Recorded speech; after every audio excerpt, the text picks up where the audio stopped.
How's your history? How's your history? Did you enjoy history at school? Maybe you found it a little bit boring. Well, if you're looking for Christmas present ideas and you want to get somebody interested in history, let me point you to a book by Alex Deane. Alex has written a book. It's one of a series, Lessons from History. And in it, he takes us on, and I'm reading the blurb here, an uproarious romp through the tales you didn't hear at school. And so without any further ado, there's the book, More Lessons from History, uncovering the colourful characters of the past. And maybe these are the characters we should have heard about. I think if more of us heard about this sort of thing, we might be a little bit more interested. Why I've got Alex on the show. Alex, thank you for joining me. Now, I'll be honest, I'm not going to lie and pretend I've read the book. I haven't. I know precious little. I'm being honest. Mostly these journalists, we read the blurb and I say, oh, yes, I read this and I'm not going to do that. I'm going to leave it to you. Okay, so hit us. I mean, as I said in history, I mean, I was really lucky the school I went to. I had fantastic history teachers, especially my classics teacher, Miss Daniel. I love it. But a lot of people out there see history as really boring and dry. And what your books aim to do, and your podcast, I should mention as well, is bring history to life by shining a light on those sorts of things we never hear about. So come on, hit us with your best one. I mean, one of the things is, what can we learn about the future from the past? I mean, what characters do you look back at and think maybe, I don't know, maybe Matt Hancock or Rishi Sunak or Liz Truss could learn something? Maybe we can all learn something from Liz Truss. But who can we learn from in the past?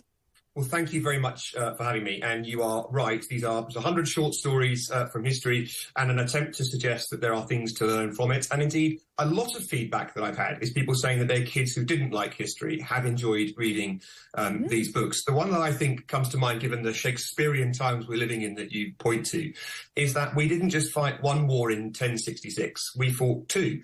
And before we were invaded by the French and William the Conqueror came to rule over England, we were invaded by the Norwegians. We were invaded by the Vikings, who came with help from Orkney and with help from King Harold's brother, Tostig. And I think lots of people don't know the fact that we fought a first battle of 1066, which the English won against the Vikings, effectively ending attempts of Vikings to invade the UK. But our forces at Stamford Bridge, it was the Battle of Stamford Bridge, were so weakened in that battle that we went on to lose against the French. And if King Harold could have remained on side with his own brother, his brother Tostig, perhaps we might have had a very different outcome in the Battle of 1066 and William the Conqueror would have lost. I think there's an interesting lesson there about staying on side with your own family and keeping those close to you as close as you can. Absolutely. No, is that the battle where I know, because my late father is from Norfolk and I've lived in Norfolk for a long time. And what I didn't realise is that there's a whole big triangle-y bit up there, wasn't there, that was literally taken over by the Vikings, which is apparently why you got lots of red-headed people up there. But there was a whole bit that they took over up there. Is that at the same time that we're talking about? Different times, and you're talking about a time that, of course, St Edmund, who was our patron saint before St George, was martyred by the Vikings. He was king of the Eastern Angles. But no, the Battle of Stamford Bridge was fought outside York. The Danes, the Norwegians, and the Vikings had come and invaded and taken over York, and that is where King Harold fought and won against King Harald of the Vikings. And one interesting thing, there was a negotiation between the English and the Vikings across the battle lines, and Tostig was invited to give up and to make peace with his brother. And because the offer was not extended to his allies, to King Harold of Norway, he declined. He said, I won't do that. And as the English negotiating party rode back, Harold of Norway turned to Tostig and said, who was that we were negotiating with? Because, of course, they were all wearing armour. And Tostig said, that was my brother. That was the King of England who came and shouted across the lines. And those were the last words they ever spoke to one another before the battle was fought and Tostig died. And Tostig knew that he could have given up his brother in the negotiating party and been killed. But he said to Harold, one of us is going to die today. I would rather he is my murderer than I am his. These are good stories from history, aren't they? Yeah, very Shakespearean. And what about women in history? Because most women, we learn about women in history as the wives of, Henry VIII, or, you might learn about Elizabeth I. But women don't get I don't think they get too good a rap in history. What are some of the colourful female characters that you've brought to life? That's a very good question, because in my first book, Lessons from History, I told a clutch of stories about women, especially in the Second World War. The White Mouse being one, a famous behind the enemy lines person who worked for SOE and Special Operations Executive. But I want to talk about something different in this book, because and I do, of course, I've got a few daring do brave women who appear in this book too. But I tell the story in this book of the girl who fell from the sky, Julian Kopecky, who fell from out of a plane. They were flying from Peru in Lima to Pucallpa in the east, and they were going over the Amazonian rainforest, and the plane exploded, and she fell over 10,000 feet, strapped to her chair, and survived with a broken collarbone.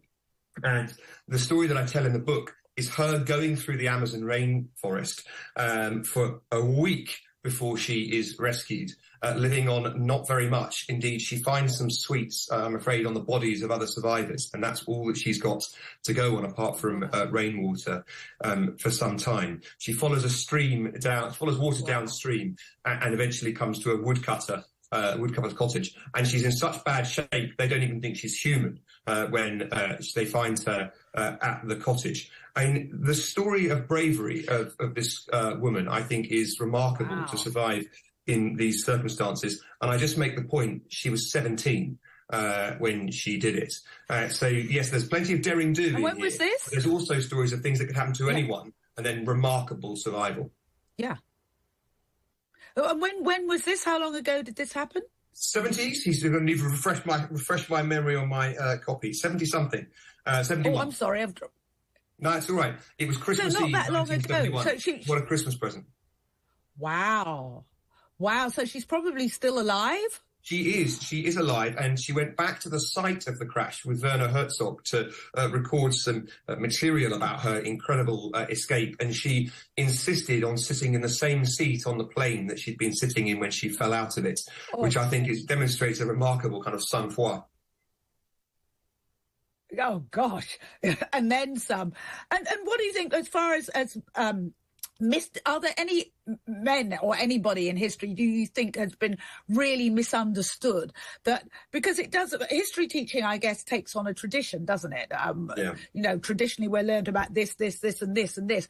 But are there any gaps that you really think, maybe they should talk about this sort of thing in school from a different point of view? Yeah, I think there's a few of those. I think that the Apollo program to land on the moon has been misunderstood. A lot of people in this modern age think that there's some kind of vanity, or there's some kind of desire to demonstrate, pomposity in man, saying we should go outside our own planet when we've got such challenges on it. And I tell the story in the book a few times of different kinds of bravery and going outside our sphere. It may be an unfashionable view in these times, but I think it's essential for mankind to go beyond. We've got all our eggs in one basket right now, and it makes sense to try to spread humanity. And I think that that's one thing that we have failed to appreciate. The second thing that I would highlight from my book is that I talk about things that came before the Second World War. We talk about the Second World War so much in this country, and there's a good deal of that in here. Yeah. But the Spanish Civil War, I think, is a good precursor to it. And understanding what happened in the Spanish Civil War, which I talk about in the book, there were several British observers right there to see what was happening at the time. That kind of understanding gives you a depth and breadth of history that we don't get if we just talk about 39 to 45. So lots, I hope, for that. In this, 100 stories in it, a couple of pages long each. Tricia, unambiguously, it's a toilet book. You kindly described it as a stocking filler. It's aimed for the smallest room in the house. And just funny, if you had to pick a story that you think our politicians, as you said, brothers against brothers, but if you had to pick a story for a particular politician, I pointed out, after you've talked about that amazing woman, it makes Matt Hancock eating whatever he's eating in the jungle pale in significance. But if you had to pick a story as a lesson to our politicians now, what do you think? What would it be? It would be the Queen's Own Cameron Highlanders, who were with the British forces in Germany before the Second World War broke out. And the War Office wrote to them and said, officers and men are not to wear kilts on active service. And the Queen's Own Cameron Highlanders replied and said, surely this was sent to us by mistake.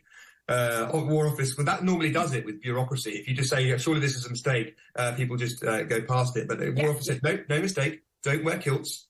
Queen's Own Cameron Highlanders, very well. What would you like us to wear? We're on active duty. We can't just nip to the shops. War Office says, OK, we're sending trousers. Queen's Own Cameron Highlanders, what should we do with the kilts? They're the state's property, but you can't just put them in the bin. OK, we think you're winding us up now, says the War Office, but we'll find somewhere that you can dispose them. To which the Queen's Office Cameron Highlanders replied, too late, we're busy fighting Rommel in kilts. And the reason that I tell that story, apart from the fact that I like the bravery of those guys, is that bureaucracy and the civil service environment is something you've got to overcome if you're going to be a determined politician. And of both stripes, our politicos have complained of this. Tony Blair, in his memoirs, says he spent his first term energetically pulling levers, only to realise they weren't attached to anything. Well, how much do you think that can apply to our Home Office and the situation they face today? And the Queen's Own Cameron Highlanders, I think, represent a valiant, bureaucratic, rearguard fight against orders you don't like. Yeah, absolutely. I love that. Pulling levers that aren't actually attached to anything. There's a lot of yes minister involved there. Oh, and yes. Are there any Christmas ones? I know I'm jumping the gun. I'm already wearing green for Christmas. Are there any Christmas history things that we should remember while we look for your book on the shelves as a stocking or a loo filler book? Yeah, you should remember two things, I think, about Christmas. The first thing to remember about Christmas is that Die Hard is the ultimate Christmas movie, which I set out and explain in book one. And the second thing you should remember about Christmas is that even though we shouldn't have our trees up yet and we shouldn't be celebrating it, you can buy your books as soon as possible. There you go. And if that's not an ad, just to finish off your podcast, just tell us about that, because if people are really interested and bitten by the history bug, they can go further than the book as well, can't they? Yeah, absolutely. And podcasts, I think, are a great way to explore a subject, especially if you're on the go. A lot of our listeners say they listen when they're in the kitchen doing the washing up or when they're commuting on the way to work. So I run a podcast with a former lifetime CIA officer who went on to be a law officer in the White House in the United States. And we just talk about stories from history that we are interested in. So we get guests like Zach Brown, who's the CEO of McLaren Racing, who's got an incredible, enormous collection of historic materials. We get people in who are from different walks of life, but share our love of history. And the Hidden History Happy Hour, and we have a few drinks while we do it. So it's called the Hidden History Happy Hour. And we chat about stories from history that we love. Some from my books, some that aren't, some live events. But the main thing is, if you really like history, there's no excuse not to find time to read a 2-page story. There's no excuse not to do a 5-minute podcast listen. And moreover, if your kids are struggling with history, try a different approach. If they think history's dry, if they think history's boring, they're wrong. But go with the grain and give them something different rather than just making them do something they don't like. Absolutely. Thank you so much for that, Alex. Alex Deane, author and political commentator with his book, giving us a whole fresh new look at history through different eyes.